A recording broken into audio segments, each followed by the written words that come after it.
কারণ আমি যখন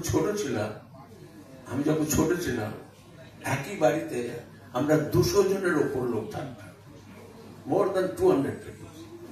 7-8টা বাড়ি আছে কানেক্টেড, সব ভেতর কানেক্টেড, সব নিয়ে মল্লিক বাড়ি। তো ঠাকুরদা 1860 সালে ঠাকুরদার বাবা এসেছিলেন কলকাতায়, ওইরকম। তো অত সেইটা কমতে এখন অনেক কমে গেছে চাকরি। তো আমাদের ভগবানের আশীর্বাদ, it's blessing of God, I tell you. শিক্ষাটা বাপ ঠাকুরদার শিক্ষাটা it's blessing of God, I repeat করছি, যে ভীষণ ভালো শিক্ষা ছিল। আর খুব মিলেমিশে থাকার আমরা ফান্ডামেন্টালি। আর দেখুন এই যে 5টা আঙুল তো সমান নয়। 5টা আঙুল, এর লেখাপড়া বেশি, টাকা বেশি, ওর বুদ্ধি বেশি, হয়তো। কিন্তু যখন আমরা থাকতাম 5টা আঙুল সমান ভাবে থাকতাম, এর মধ্যে কোনো এই নেই, মানে ফারাক টারাক কিছু নেই।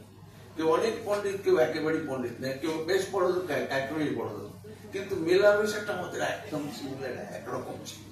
তো এইভাবে আমাদের ফ্যামিলি চলছিল, যেখানে আমি ব্যক্তিগতভাবে যে কোনো ফ্যামিলিতে যদি ভাই কিংবা ভাই বোনের ঝগড়া দেখি, ইট হার্টস প্রচন্ড রকম দুঃখ লাগে।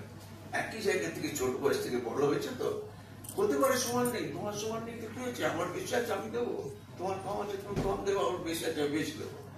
এই থিওরিতেই কিন্তু আমাদের এতদিনের বাড়িটা চলে এসছে।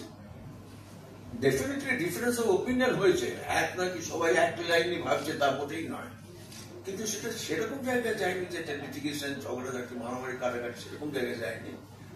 আরো ধরুন একজন ভুল করছে, আর 3জন আর অন্যজন আছে, তাহলে তাকে বুঝিয়ে দিল, না তুই কাজটা মোটে ঠিক করছিস না। যেহেতু সবাই সবাইকে বিশ্বাস করে, একরকম জায়গা আছে যাকে এটা মেনে নেয়, যে হ্যাঁ সত্যি আমি 4 জন মেনে বললাম না তোমার কাজটা মোটে ঠিক হয়নি, এই যে মেনে নেওয়ার ব্যাপারটা, সেটা আমাদের বাড়িতে ছিল বলে আমি মানে। আর এই গল্পটা আমার এত ভালো লেগে এই কারণে,